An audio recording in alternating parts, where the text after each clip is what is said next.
Hi, and welcome to the Tea with Intuitives podcast. I'm Melly, an Akashic reader, past life psychic, and channeling coach. And I'm Brittany, an esoteric healer and spiritual life coach.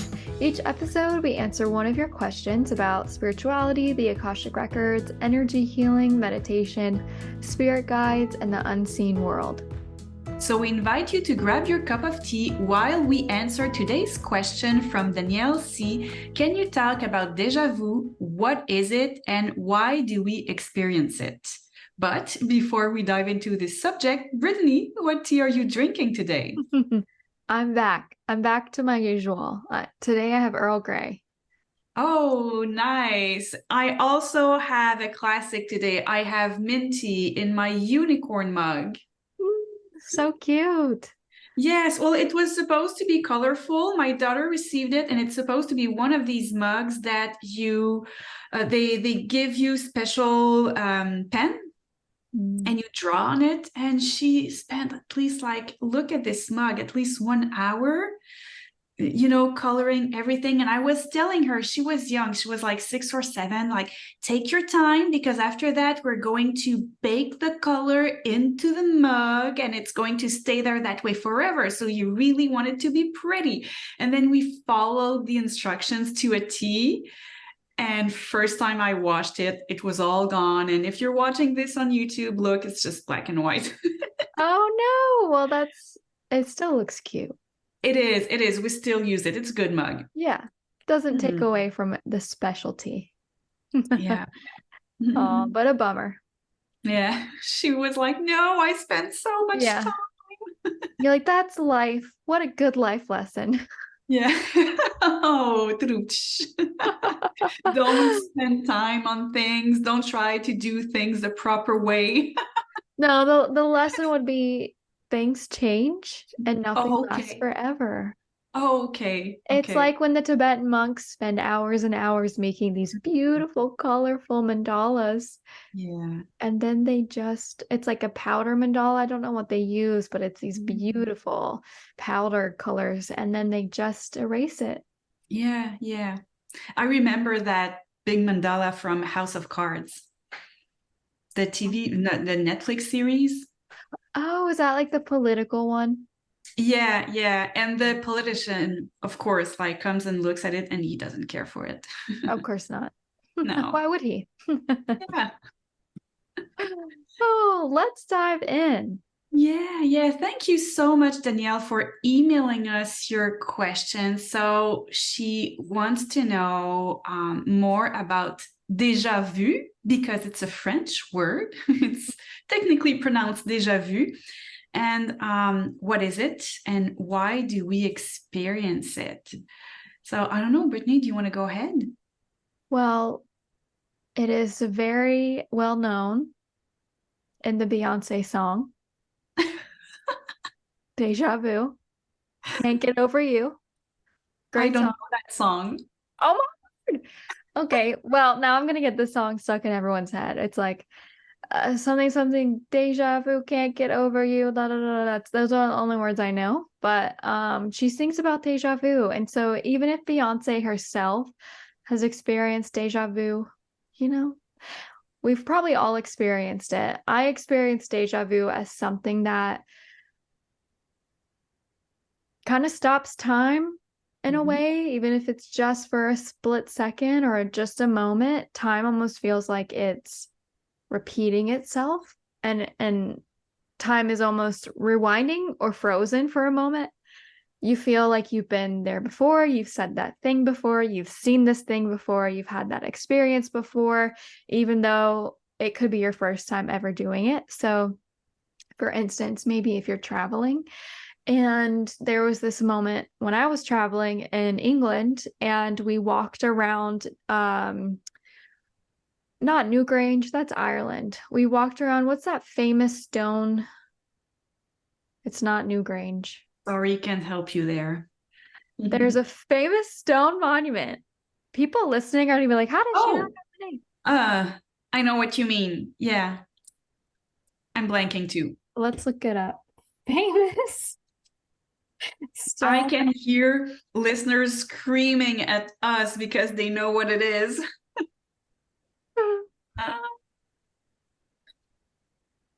Stonehenge. Right. The Like a name. split second before you said it, it came to my mind. I was like, it's a stone. It's a stone monument. Oh my word, it's like a Stonehenge. Who would have thought? But I had this moment of walking around Stonehenge and a feeling of deja vu washed over me where I just had seen it before. I felt like I was there before, but not in this lifetime. And so deja vu can come out of nowhere. It can be this moment where you feel like time stops or rewinds, a moment of pause where you think you've had this experience before. I think it happens when the past life self meets the present day self, and there's this sort of collision of time. Because, like in the Akashic records, time is irrelevant. So when you have that deeper awareness, sometimes things can blend. That was an example just for me. Also, deja vu may be just when, not that you've experienced it before, but that you're on the right track. So my grandma has a saying that if you're experiencing deja vu, it means you're right where you're supposed to be.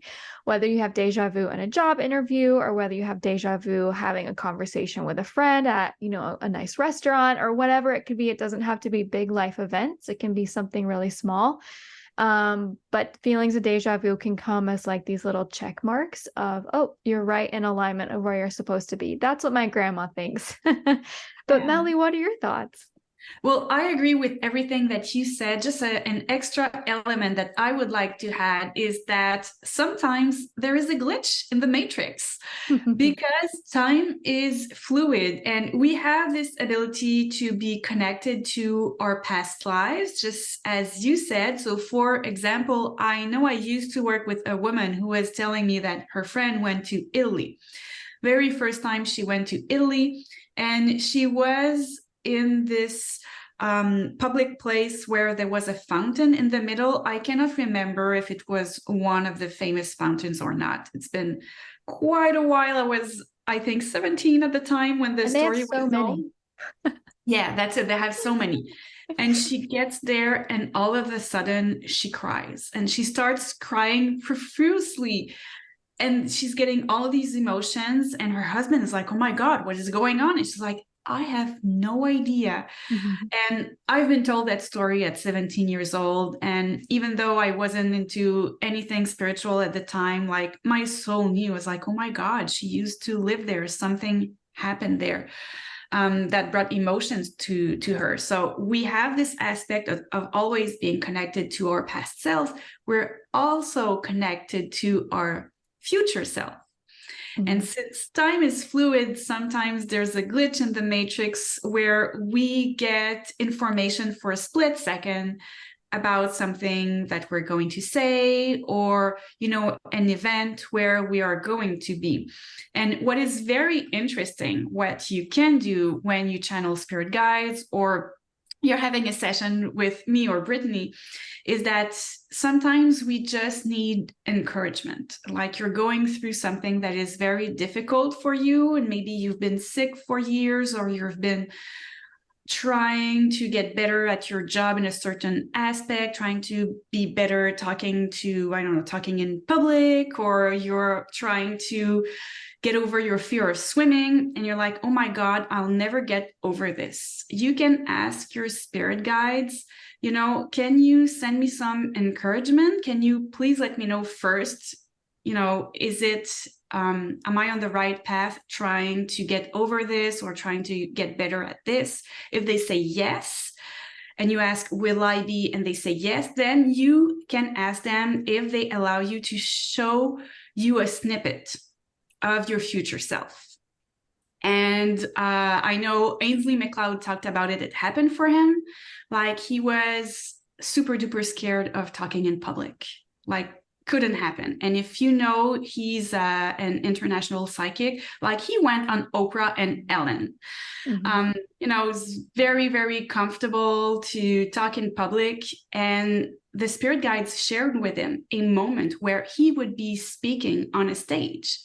And I think fast forward 10 years later, he was like, oh my God, I'm on this stage with the same clothes and it's happening. And I asked something to the spirit guides about my business as Melly guidance, and they showed me a snippet. And still to this day, it's hard for me to believe that I will get there because I really don't see it in the cards. But I was looking older, like all my hair, like I know I have a lot of white hair, but it was pretty much all white. And I know that the more white you become, the curlier you get. And so I wasn't fully curly, but it was more curly. And I was participating in a group event, but I was one of the speakers there, and it's to help women. And I was really, really proud because after I gave my speech, there's this woman with her teenager who came to see me, to talk to me.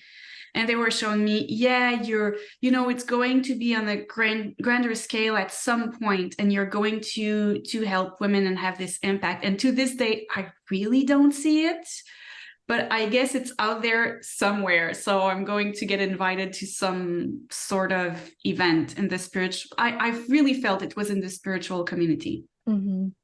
Beautiful. Yeah. Yeah, Déjà Vu is so interesting, and there are layers to it. I think the only way you'll really know what it means for you is if you can tune in and ask, is this past life related? Is this future related? Is this just a check mark to tell me I'm right where I'm supposed to be, or I need to change something? Right? So yeah, there's so many layers to it. How fun. Yes. And remember to note them down, because a lot of time we're in discussions to people and we're getting this kind of, I call them glitches, but maybe it's too pejorative as a term, but it's like, and you say to your friends, oh my God, like déjà vu, this just happened. I knew it happened to me in the past. I knew I was going to say that. And then because you're in a group setting, you're in a discussion, you forget it. So take the time to write them down. Now it's super easy because we always have our phones with us. So note them down. So afterwards you remember them and you can go ask your guides. Such a good point. I need to start noting things down. And actually, another thing about déjà vu that I have experienced a couple of times, only honestly, probably 2 or 3, is it'll feel like a dream.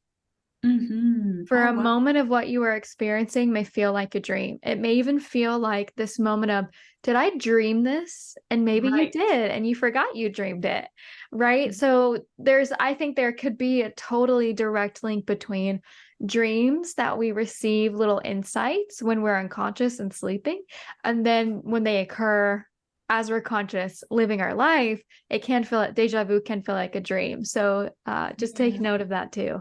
Yeah, and don't you get that freaky feeling like you get déjà vu, and while you're saying the words that you're like, I said these words already, you're feeling like you're kind of in this robot mode, like it's not even you.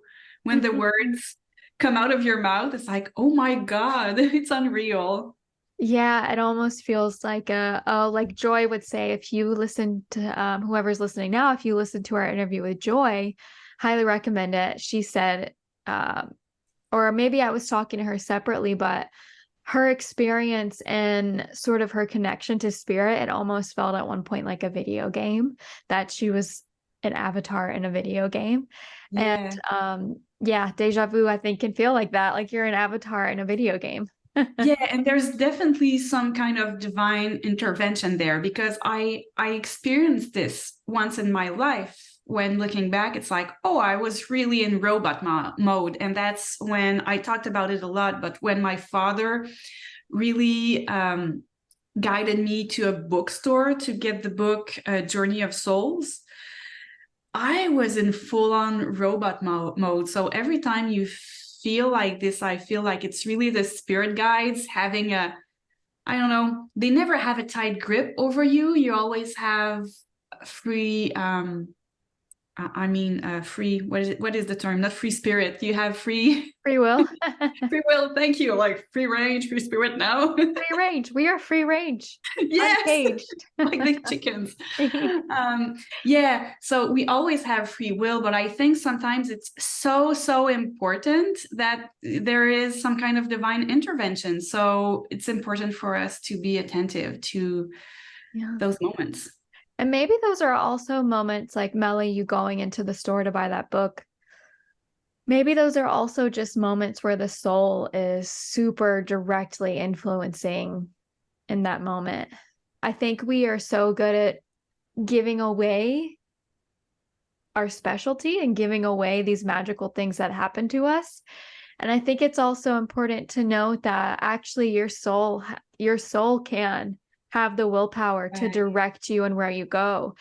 Yeah. I don't think we have to always say my spirit guide this, my spirit guide that, or my team this. I think that we lose a little bit of our power in a way because we're trying to be humble and we're trying to, I don't know, I guess just give credit to where credit's due. But honestly, it could very well have been your soul taking the lead and your soul really influencing that decision to go to that bookstore. Like the soul didn't have another choice.